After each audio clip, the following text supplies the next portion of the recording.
Hi guys, this is Lashette from Scarlet Moon Creek, and I'm back finally with my May and June reading wrap up and stats.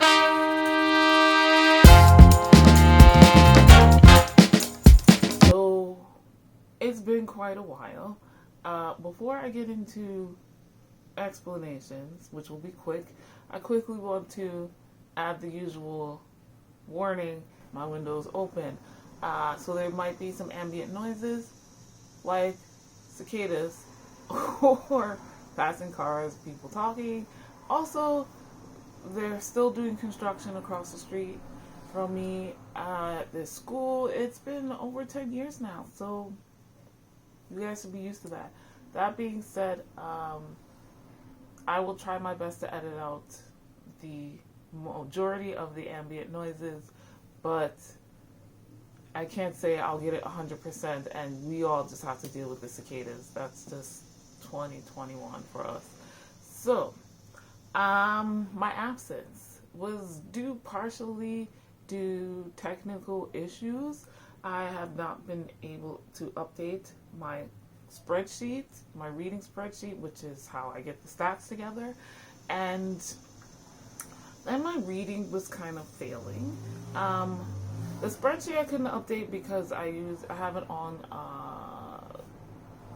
Google Docs, Sheets, whatever they call it, and my Google account was full. I used my phone to back up automatically photos and videos such as this one, and I spent the last several months slowly removing as many of them as possible while keeping the ones I needed.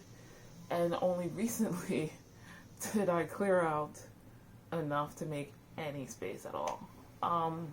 So yeah, I guess I had some really large files in there for a bit. But yeah, that on top of not reading very much, yeah. I kind of sort of went into a little bit of a reading slump. I was busy with business stuff, but also, yeah, bit of a reading slump. I've read a huge book, but we'll get into that. You will see my outfit change because I did film my reviews for these books around the time. As you know, I get a lot of library books, so they need to be returned in a timely-ish manner, and I couldn't hold on to them any longer. So, with all of that being said, let's get into the reading stats. I'm going to give you May and June's combined, but I will also let you know which was for which month, if that made any kind of sense. I read a total of 9 books in May and June, 6 in May, 3 in June, and my total pages read was 3,273. So that is 1,331 in May, and 1,942 in May and 1,331 in June. I hope that added up. No hours listened. I did no audiobooks. Average rating for May was 4.42. My average rating for June was 4. And no books acquired, I don't think. Library books, I was not keeping track, so I can't tell you,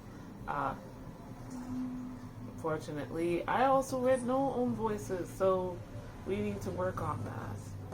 For the genres, I read 5 fantasy, 4 in May, 1 in June, and 1 nonfiction in June, 3 romance, total 1 in May and 2 in June. Next is formats. I read 5 ebooks, 3 in May and 2 in June, and 4 physical books, 3 in May, 1 in June. Audience, 7 adult books, 5 read in May, 2 in June, 1 new adult, which I read in June, and 1 young adult, which I read in May. For gender identity, I read 8 cisgender books. One of the books I read was a nonfiction, so gender identity didn't come into play, as didn't race or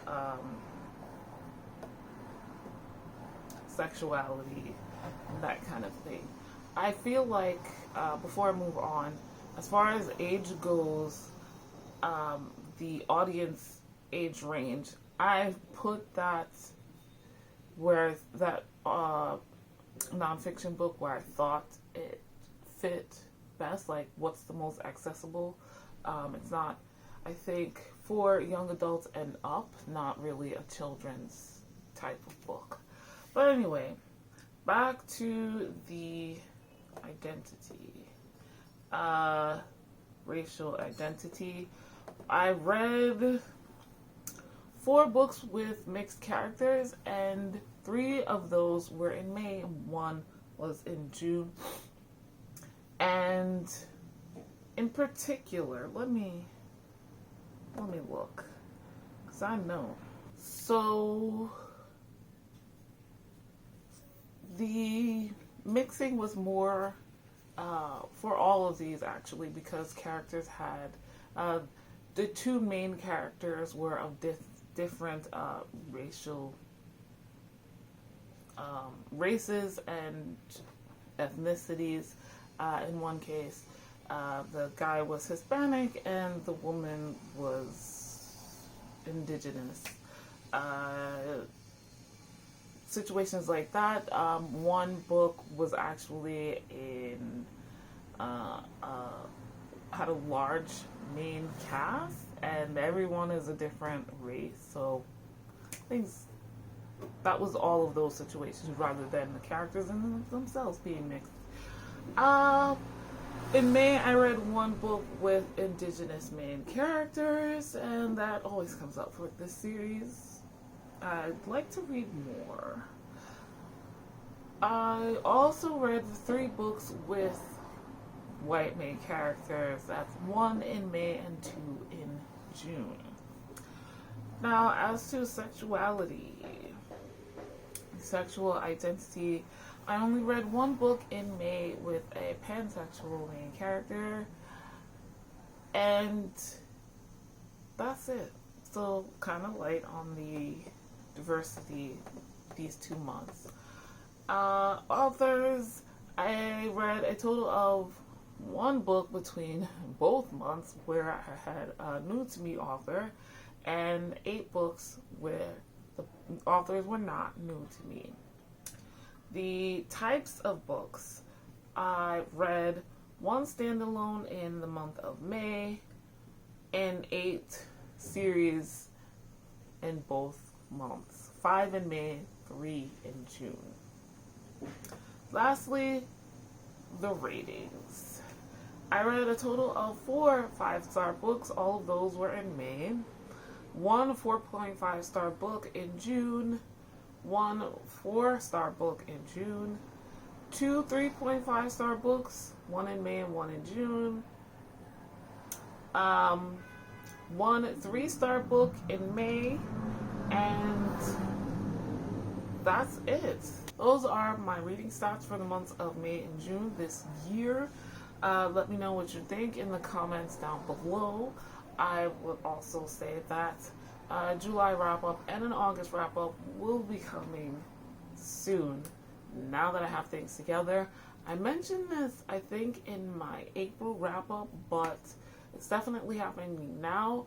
I'm going to add some stats and take away others, and you'll see a difference in my July wrap-up and stats. So now let's go back to old me with a different outfit and different hair, and see what she had to say about the books.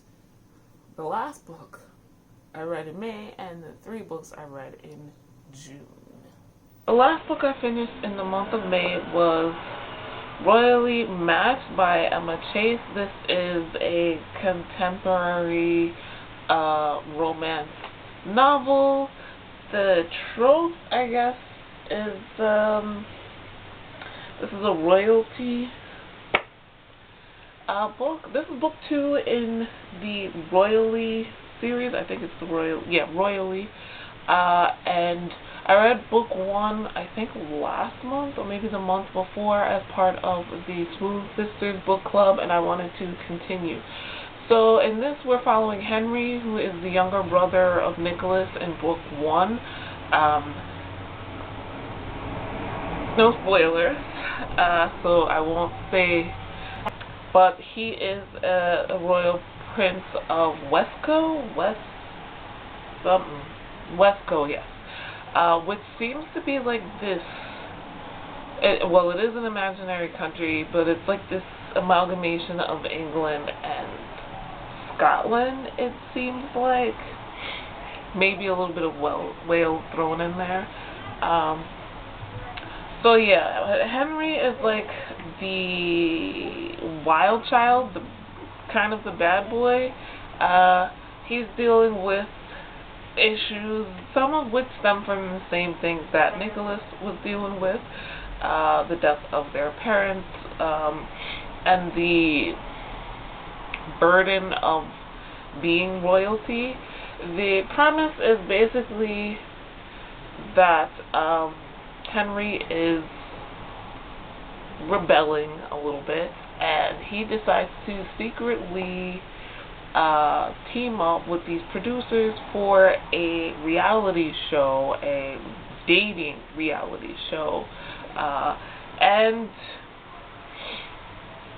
so it's kind of like The Bachelor. There's Henry, who is the Bachelor, and then there's all of these women who fit the criteria for marrying Henry, and because he's royalty, and they all move into this castle house together, and they do the things. If you've seen any of these dating reality shows like The Bachelor, they have these dates that they go on and all of this stuff in the background, and then we get some behind the scenes of how this type of show is made.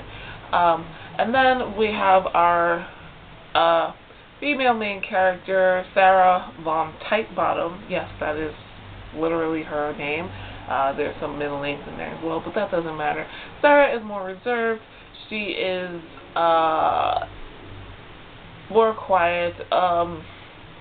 She has some trauma in her past. We did meet Sarah briefly in the previous book, so I found her interesting and intriguing.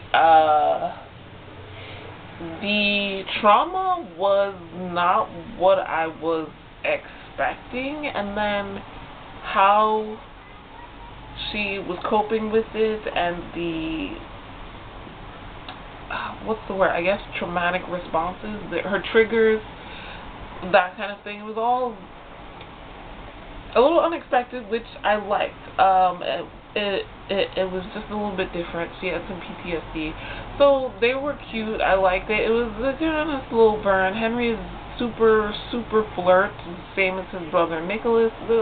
A different kind, but definitely like, I know I'm a good-looking man and that women like me, so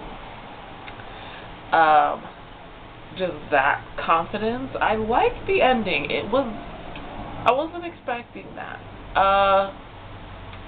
We had a misunderstanding, and then they separated for a bit, but the way the both of them decided to deal with coming back together and how they would go forward with their relationship, and also work on themselves as individuals, was very interesting and very different than what I'm used to. So this was not the usual, I think, royal romance book. I don't read a lot of them that are contemporary, so I could be wrong, but whereas Nicholas's book 1, was more like, okay, royalty, commoner, how we gonna do this, blah blah blah. This was not that, which I think is perfect because that really fits Henry. So I really enjoyed it. I gave it 5 stars. Like, I was sitting here like, what don't I like about this book? Nothing. So why not give it 5 stars? Like, so that's the last book I read in the month of May. So let's start off with The Behemoth, the anticipated release, Crown of Gilded Bones by Jennifer L. Armentrout. This is a fantasy romance series. This is book 3 and an anticipated release from me because I read the first 2 installments of this series from Blood and Ash and over the past 2 months. So I am invested in Poppy and Hawk. Let me give a quick synopsis. So, the Blood and Ash series starts off with book 1 from Blood and Ash. We're following Poppy, who is the maiden of one nation. She has been sequestered basically her entire life. She walks around veiled. She can have no friends. She can have no fun. She has not reached the age of ascension. And she doesn't know what ascension is because no one will tell her. But she has to stay quiet, no friends, not talking to anyone, not doing anything that normal women or girls do, and that doesn't really fit right with her personality. On the other side of things, there is the nation that she is living in is at this kind of armed truce with another kingdom who sends these grotesque creatures after her people, killing them and turning them into monsters. The Ascended are supposed to protect the kingdom from this other kingdom and their terrible monstrous people. Now, into the story comes Hawk, a new personal bodyguard for the maiden Poppy. Hawk is very good looking and all the ladies want him. Yeah, Hawk comes into the picture to protect Poppy, and Poppy starts to learn more about her own kingdom and the world that she's living in, starts to experience more. And of course, there's the romance part. They have a connection, even though they shouldn't. So I guess there's a bit of a forbidden love thing in here. I will say that the first book is, there's a lot of world building. So it's very heavy in that sense. The second and third books are very dialogue heavy. You start to see it at the end of the first book, but yeah, this is a very dialogue heavy series, particularly between Poppy and Hawk. So if that is not something that you like, that kind of writing style, then I recently saw a review of this third book by Jashana, and I'll put a link to her channel down below. But it's funny, and her criticisms are very valid, but I still like it. There is a juvenile humor in this, and particularly from Hawk. So like, if you're like, this is not my thing, then it's not your thing. I definitely did enjoy this. It took me longer than I anticipated to read it, but I felt like more because, one, I was very much anticipating the release, and two, I was very busy. I had a big launch in my business in late May, but yeah, I gave this 4 stars. This is an adult series. It's very sexy times. As far as my opinion on the third book goes, I will say that there were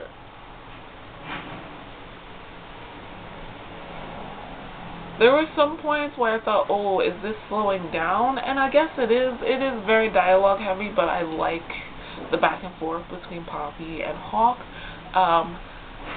Even when it's silly and childish.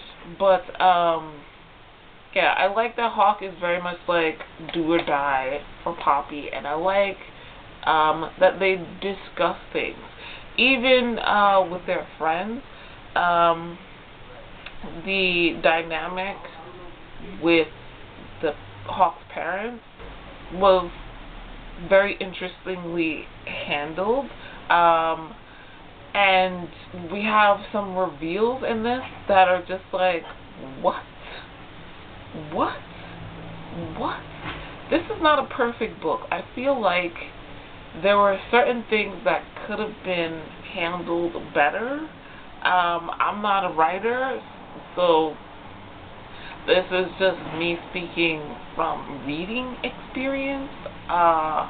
So I can't give details, but just the way certain reveals happened and when they happened, how they happened, I felt like could have been built less cumbersomely, if that makes sense.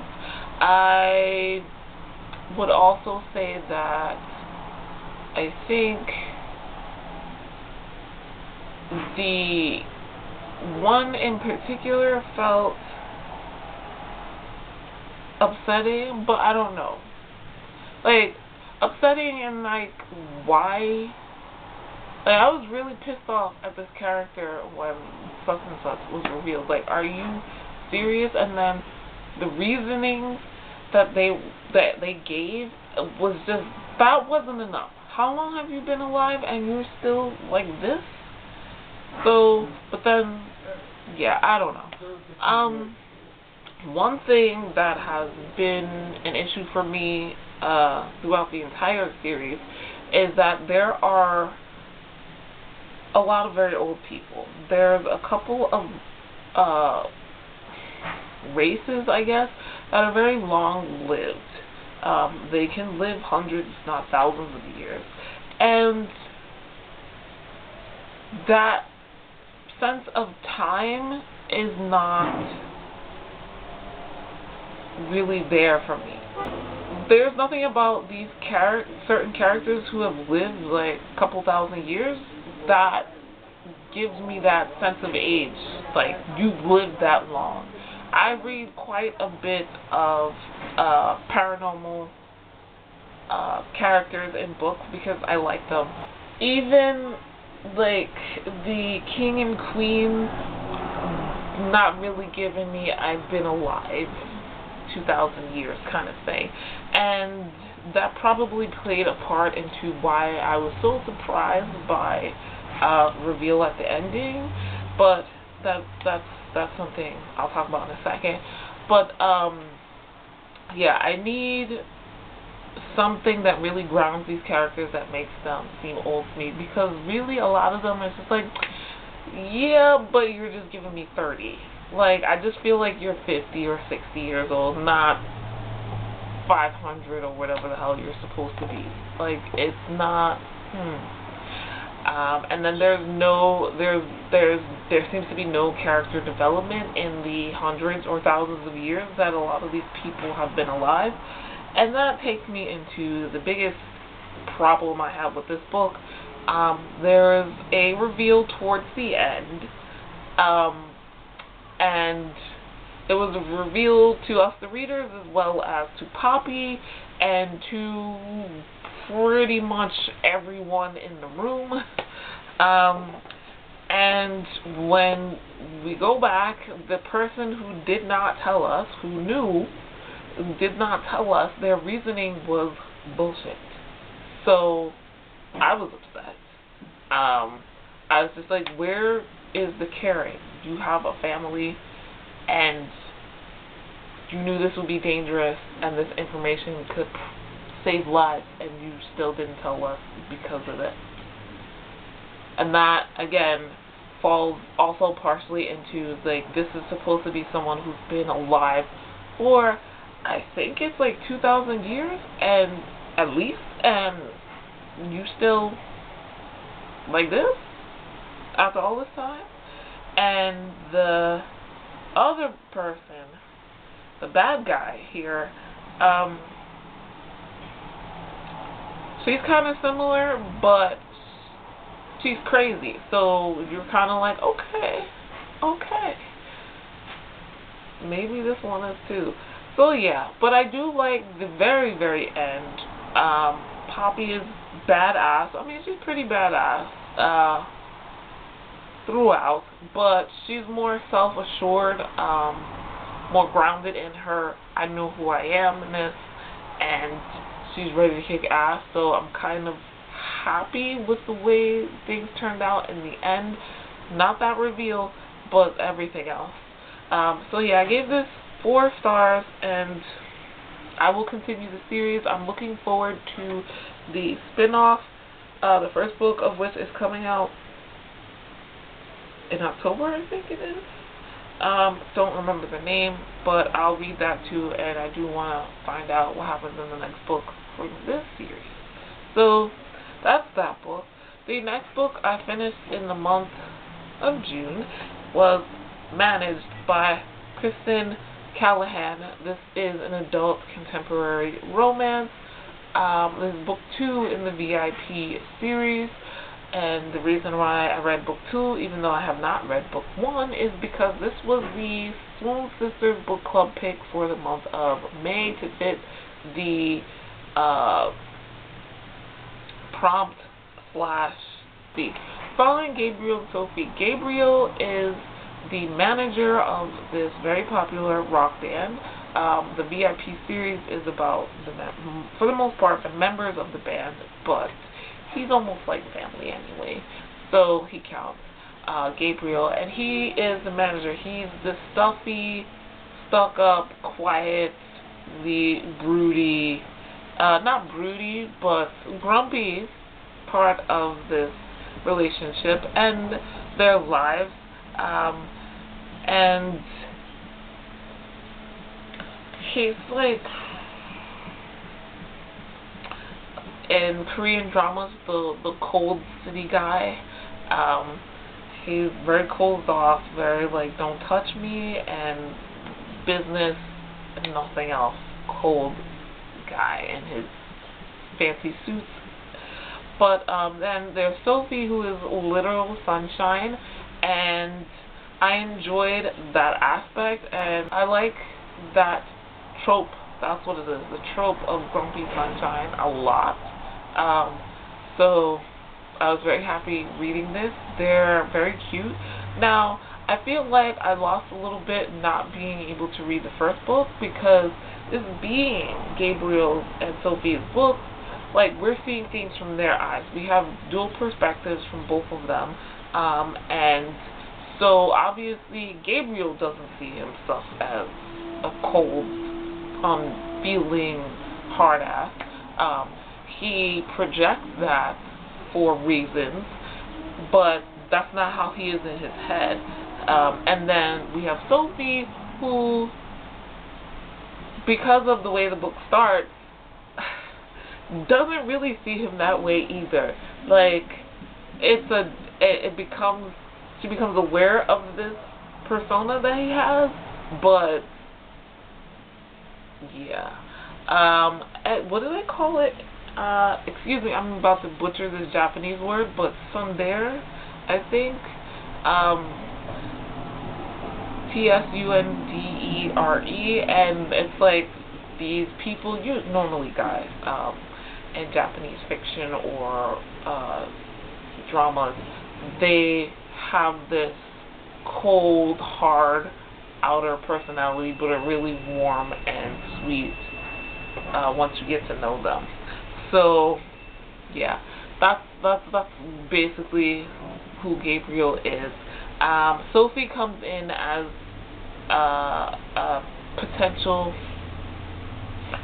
new hire,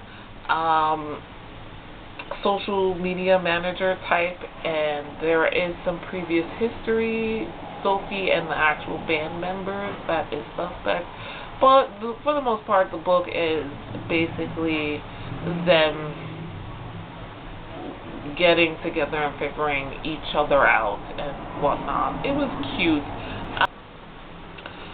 I was going good, and then I got to about 3/4 of the way through this book and started having a problem, because it seemed like they got their shit together by that point.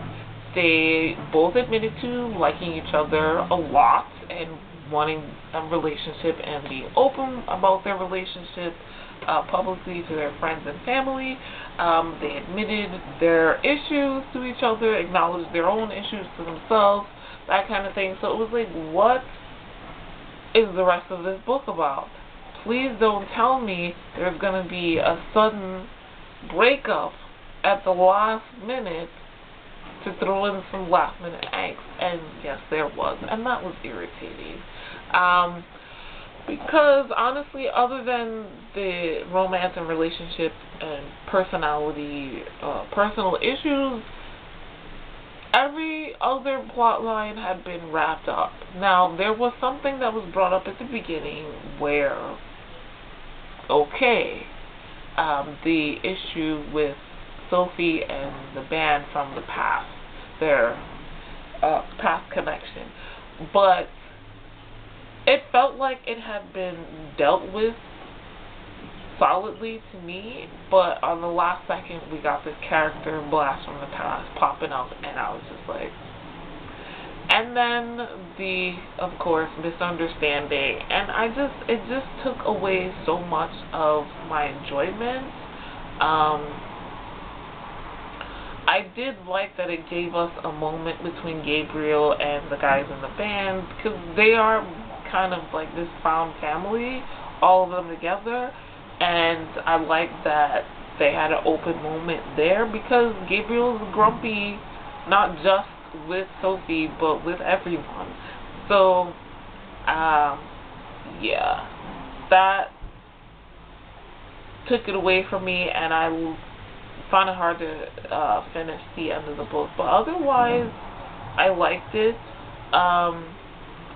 And like I said, I do want to continue. So 3.5 stars for me. The last book, or the next book I finished in the month of June was The Deal by L. Kennedy. This is book 1 in the Off-Campus series. Last month I read a book by L. Kennedy. Was it last month or the month before? Nope, it was in April. I read The Chase, which was book 1 in Briar U, which is an offshoot of the Off-Campus series. So I enjoyed that. I read that for the Swoon Sisters book club read, and so I was like, let me try book 1 from Off-Campus. If I like this, I'm reading both series and more L. Kennedy. And I did. I really did enjoy this. I gave this 4 stars, and 4.5 stars actually. I'm ready to read all of L. Kennedy. These covers and honestly the synopsis on the back of the books feel more shallow and kind of fluffy than what's happening in the books. They're not super dark or dense, and they're pretty quick reads. They're just under 400 pages, but the language, the writing style keeps it moving. So I guess this counts as new adult. I just say adult because I'm just not used to the idea of new adults. But they are college students, both in this series and the Chase series, Briar U, Off-Campus, and Briar U. They're all attending Briar University, and this is also a sports romance, I guess. How much sports content needs to be in a book for it to count as a sports romance? But I'll call it that for now. Basically, we're following Hannah and Garrett. Garrett is the captain of the school's hockey team, the sports aspect, and Hannah is a girl who has nothing to do with sports, not really interested in it. She is a musician, a music major, vocal focus. She's a singer, basically. I was trying to remember what fancy name they call singers major in college or university. I couldn't remember. But anyway, so they have a class, a psychology class, and most of their class members are failing. Their class just had a midterm, and the majority of the people failed, but not Hannah. On the other hand, Garrett is he needs to keep his GPA at a certain level to be able to play hockey. And again, he is the captain of the team. He is his first year as captain. I think he's a junior. In this. So anyway, he puts all of his energy to convince Hannah to tutor him. And Hannah is really not interested in this popular boy jock and his pushy ways, because he's very much like, I need you to help me, you have to help me, and he's not taking no for an answer. Meanwhile, Hannah is, oddly enough, crushing on this football player who seems to be unlike the other jocks out there. He is a quiet, introspective guy instead.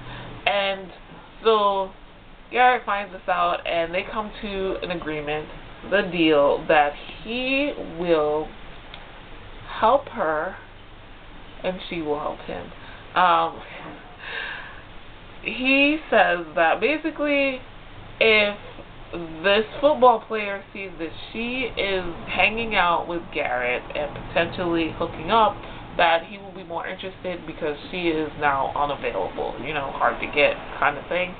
And he's like, so if we are seen together and then if we go to this party and whatnot, it seems like we hook up, then he'll be interested in you, and in return, she has to tutor him. So that sounds really shallow and wishy-washy, but there's so much more to both of these characters. I liked how nuanced they were. There are things happening with Garrett. He's not a dumb jock. He's not a playboy. He's not a fuckboy. He does respect women. He's very serious about hockey and his future and his major. And then there's Hannah, who is not just a wallflower. She has, honestly, they both have some trauma in their past, and these are not things that are obvious. These are things that they're both still dealing with in various ways, and this is slowly revealed. I like that this wound up being kind of a strangers to friends to lovers, if that is a thing, if not friends to lovers. The beginning of the book, they didn't know each other at all. They know it existed, but that was it. And I like how they became friends first. That was really fun. If this did not wind up being a romantic relationship, I would have been really happy, because of how well the friendship was done in this. And I'm not 100% happy with how the trauma that Garrett dealt with was handled exactly. I get it. It's realistic, but also I'm reading fiction here. It doesn't have to be realistic, and I would very much have liked that to have been reported. and I kind of wish there was more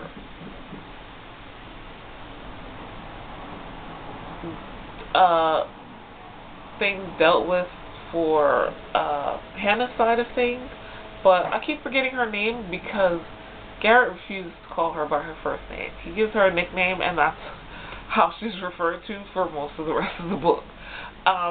But yeah, again, I like that we got both perspectives. I like that that's a thing now with romance, that we get male and female perspectives at varying age levels. I feel like that wasn't the case when I was younger. So yeah, what else did I want to say about this?